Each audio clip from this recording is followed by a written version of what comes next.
हमने उस दिन को संघर्ष के रूप में चुना है कि हम 1 जनवरी 2021 से और 1 जनवरी 2021 को संकल्प लिया और रोहतक की मीडिया ने दिखाया और ये बात बहुत दूर तक भी गई। मैं कि सामाजिक हिसाब से अगर हम देखें, सबसे पहले तो किसान का जो मुद्दा है,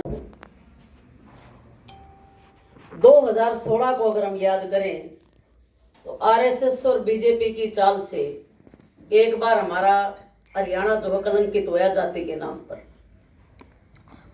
और दोबारा आरएसएस और बीजेपी के जो लोग कुर्सियों पर बैठे हैं वो मौका ढूंढते रहते हैं कि किस तरीके से धर्म और जाति के नाम पर लोगों को लड़ाया जाए और अपना उल्लू सीधा किया जाए। खैर, हरियाणा के लोग इतने बेवकूफ नहीं हैं जो इनकी बातों में आएंगे। 2016 में जो तांडव इन्होंने किया उसमें भी लोगों ने बहुत जल्दी उस चीज को कवर कर लिया और आज हमारे हरियाणा में इस तरह का कोई वो नहीं है कि भी 1 और 35 का हम नारा दे दें। हम सब एक हैं। ओगढ़पीर मठ की अगर मैं बात करूं, जो 4 मई 2020 से लगातार आंदोलन चला, धरने भी दिए, प्रदर्शन भी किए, ज्ञापन भी दिए, सब कुछ किया, हमारे ऊपर हमला भी हुआ, पुलिस ने खूब उनकी मदद करी सरकार के हिसाब से, और आज तक कोई कार्रवाई हुई भी नहीं क्योंकि सरकार आरएसएस की है और बाबा भी आरएसएस का है। और इन भगवाधारी बाबाओं का जो ये आरएसएस में बैठे हैं, इनका धर्म से कोई लेना देना नहीं है। ये लोग खून की होली खेलते हैं, ये लोग खूनी खेल खेलते हैं और खूनी बाबा हैं ये। इस बाबा ने भी कोशिश की अस्तलपुर में कि अठगामे के किसानों को भड़का के उनको हम दलितों के सामने खड़ा कर दें, क्योंकि 2016 में दलित और कहीं भी नहीं भिड़े थे आपस में, वो साथ थे समाज के। तो इनके लिए तो बहुत बड़ा मौका था ये कि दलितों को और किसानों को इस मुद्दे के ऊपर आमने सामने कर दें। बाबा बालकनाथ जो है, इसका कोई जन्म यहाँ नहीं, कोई इसका सिस्टम यहाँ नहीं, कोई तपस्या इसकी है नहीं। इसने किधर से भी देख लो, बाबा कहाँ से लगता है ये। राजस्थान से आके राजनीति इसकी राजस्थान में, और रोहतक के मठ पे कब्जा करके और ये जातिवाद फैला के गुंडागर्दी करेगा तो कौन चुप बैठेगा। तो आज की प्रेस कॉन्फ्रेंस से मेरे 2-3 पॉइंट हैं। नाथ जो मैं खुले शब्दों में कह रही हूं कि संत ना हो के गुंडा है। गुंडों को अपने साथ रख के हरियाणा में दोबारा से 2016 को दोहराना चाहता है कि जाट समुदाय के लोग और हमारा जो चमारों के नाम से डेरा है, ये दोनों आपस में भिड़ जाएं और पूरे प्रदेश में भारतीय जनता पार्टी आरएसएस पर खुलकर राजनीति करे। लेकिन मैं तो बधाई देना चाहूंगी अपनी टीम को भी, और भोर के कुछ लोगों को छोड़कर जो बाबा से तरह तरह के फायदे उठाते हैं या जो उनके निजी स्वार्थ हैं, उन 15-20 लोगों को छोड़कर बाकी अठगामे के लोगों ने सूझबूझ का परिचय देके इस सिस्टम को नहीं बनने दिया जो आरएसएस और बीजेपी चाहती थी। और साथ में कांग्रेस के लोग भी मिले हुए थे। पूर्व मुख्यमंत्री तो जब हम धरने पे बैठे थे अगस्त में, स्पेशल बाबा बालकनाथ से मिलने गए इस मैटर पे, जबकि उनका 36 का आंकड़ा था। ये मिली भगत है इन लोगों की और ये हमारे को खत्म करना चाहते थे, लेकिन हमने इस चीज को नहीं उभरने दिया और हम लंबी लड़ाई लड़ेंगे। और आज की प्रेस कॉन्फ्रेंस के माध्यम से लाइव भी चल रही है। और वैसे भी मैं कहना चाहती हूं कि बाबा बालकनाथ अपनी औकात में रहे। ये मठ जो है बाबा बालकनाथ का आरएसएस और बीजेपी का नहीं है, ये जनता का मठ है, पूरे देश का मठ है। इनके सेवक विदेशों तक भी हैं। इसने बार बार पूर्व मंत्री सुभाष बत्रा जी को हमारे पास भेज के समझौते के लिए हमें बुलाया भी, हमारे से मीटिंग भी की, लेकिन आरएसएस वालों का कोई दीन ईमान नहीं है। इन लोगों का तो शुरू से लेकर आज तक का अगर इतिहास पढ़ा जाए, जिन लोगों ने अंग्रेजों की दलाली करी हो, जिन लोगों ने अंग्रेजों की मुखबरी की हो, वो आज कैसे सुधरेंगे? खून तो नहीं का है। तो आरएसएस के लोग जो हैं पीठ में छुरा घोंपने वाले हैं, बिना तड़ी के लोटे हैं, इनकी कोई जुबान नहीं है, कोई दीन ईमान नहीं है। और ये भगवा कपड़े के ऊपर कलंक है ये बाबा बालकनाथ। इतनी बार मीटिंग करके लिखित में देके और फिर भी वो हमारे को बेवकूफ बना रहा है। और मैं चैलेंज कर रही हूं, वो गढ़पीर बाबा सूरतनाथ जो हमारे कुल गुरु हैं, उनकी समाधि वहीं पे बनेगी। इसने अपनी माँ का दूध पिया तो रोक के दिखा दे। ये मेरा चैलेंज है बाबा बालकनाथ को। और सुभाष बत्रा जी को भी कहना चाहूंगी कि बत्रा साहब, आप उनके नुमाइंदे बनके मेरे पास आए थे समझौते के लिए। जो आपने हमारे से वायदे किए और बाबा बालकनाथ ने जो वायदे किए, 15 दिन के अंदर वो लागू हो। अगर नहीं किए तो सुभाष बत्रा की कोठी को भी घेरूंगी और बाबा बालकनाथ का भी वो इलाज करूंगी जो पूरे देश देखता रह जाएगा। अब हम लोग सहन नहीं करेंगे, अब हम लोग चुप नहीं बैठेंगे। और अभी तक तो लड़ाई थी मेरी समाधि की। अब बाबा बालकनाथ कान खोल के सुन ले, ये बाबा मस्तनाथ का मठ है, अक्षरधाम मंदिर के लिए जगह नहीं है। ये यहाँ कोई अक्षरधाम नहीं बन सकता, मंदिर नहीं बन सकता। मंदिर और कहीं बनाओ जाके, मठ हमेशा मठ ही रहेगा। जहां साधुओं की समाधियां बनी हो वहां कौन मंदिर बनाएगा? वहां मठ होते हैं, डेरे होते हैं। हमारे अस्तलपुर की डेरे की परंपरा, मठ की परंपरा है।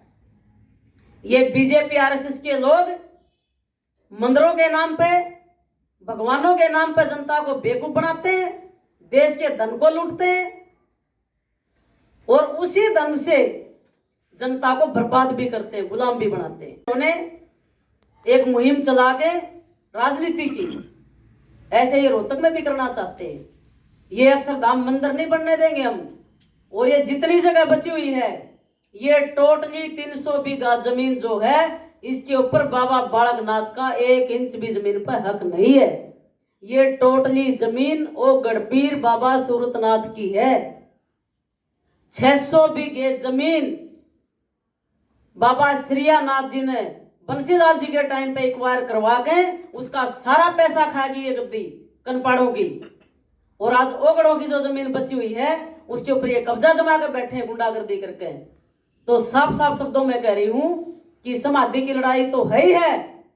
अब हमारा जो तीसरा हिस्सा है ना, इस डेरे का, परंपरा के अनुसार, कुर्सीनामे के अनुसार, लाहौर कोर्ट के अनुसार, हिसार कोर्ट के अनुसार, उसके अनुसार अब 1-1 इंच का हिसाब इस बाबा बालकनाथ से लिया जाएगा, चाहे हमें कितनी कुर्बानी क्यों ना देनी पड़ जाए और किसी भी हद तक क्यों ना जाना पड़ जाए।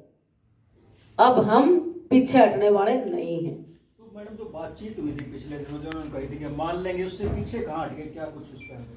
बाबा बालकनाथ के पास मैंने सुभाष बत्रा जी को बार बार भेजा, जो 4 पॉइंट के ऊपर सहमति हुई थी।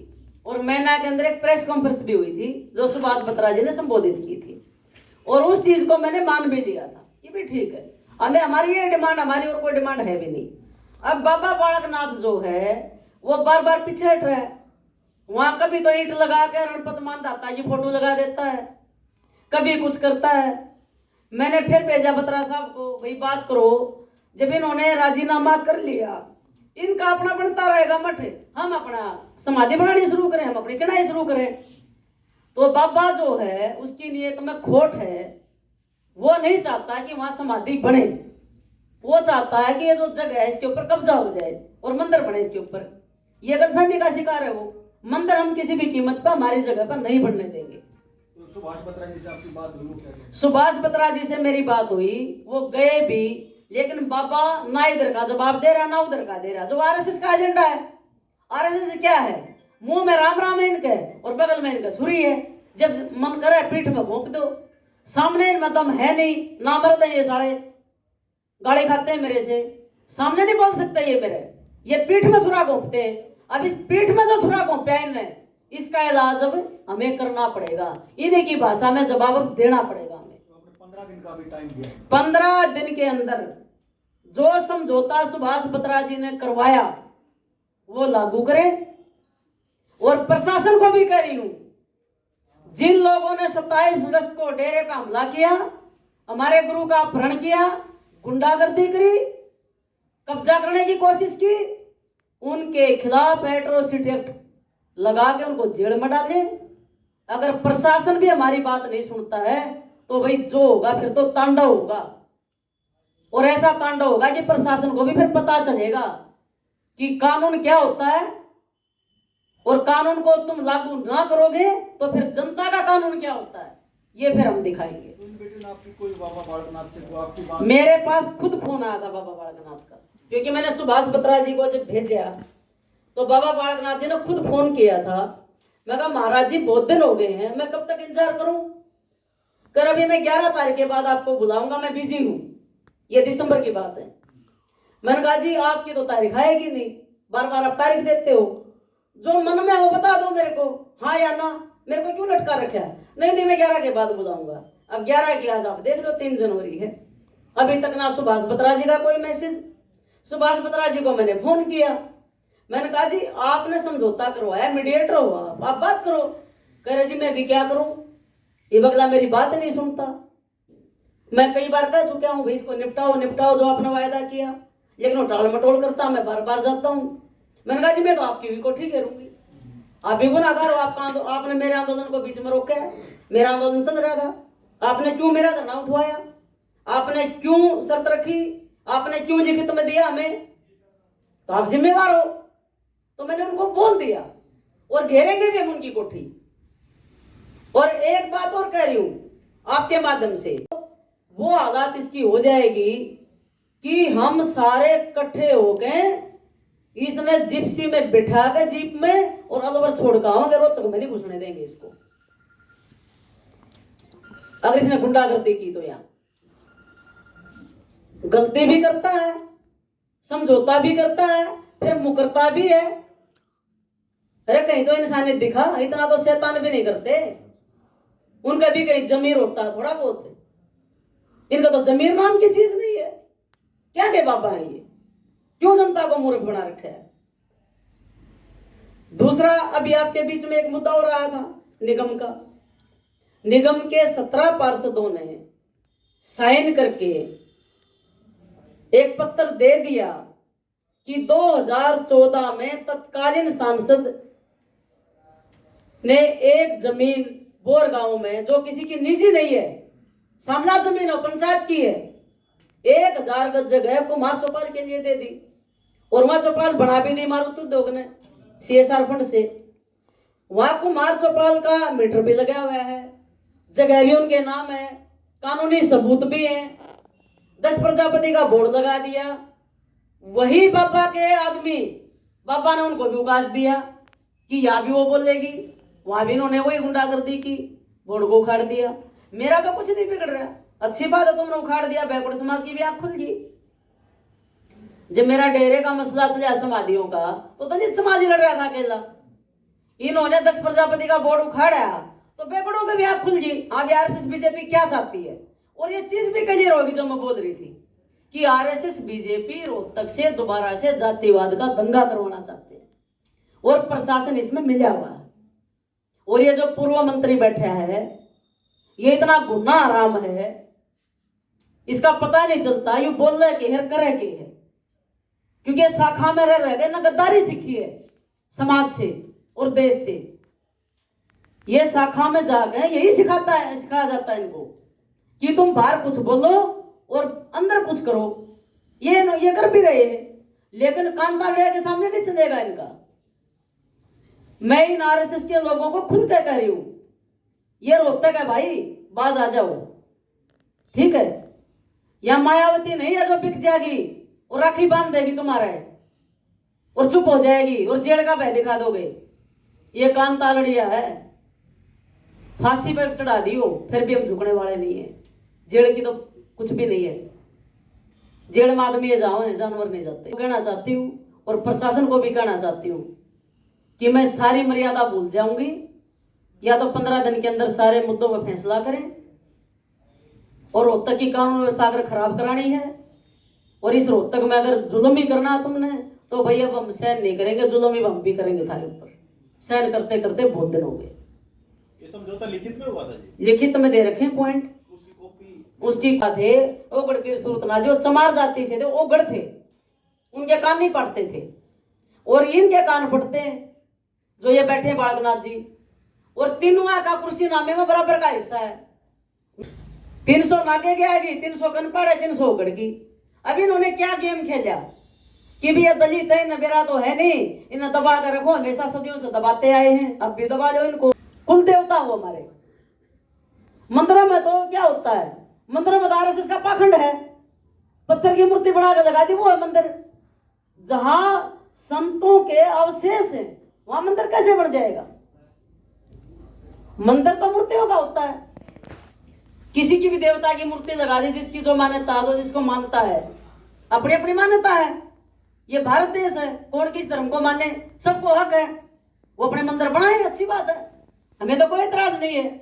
लेकिन जहां पूर्वजों के अवशेष है, साधुओं के तपस्या स्थल है, वहां मंदिर आप कैसे बना दोगे? हम तो नहीं बनने देंगे। और ये जगह भी हमारी ओगड़ोगी।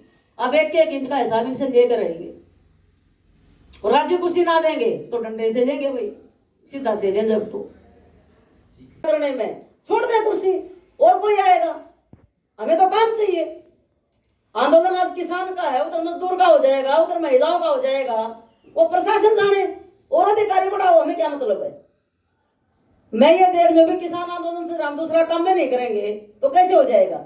ये भी किसानों का समर्थन है जो आंदोलन कर रही हूं, ये भी किसानों के हक में ही चल रही है बात, ऐसा नहीं है।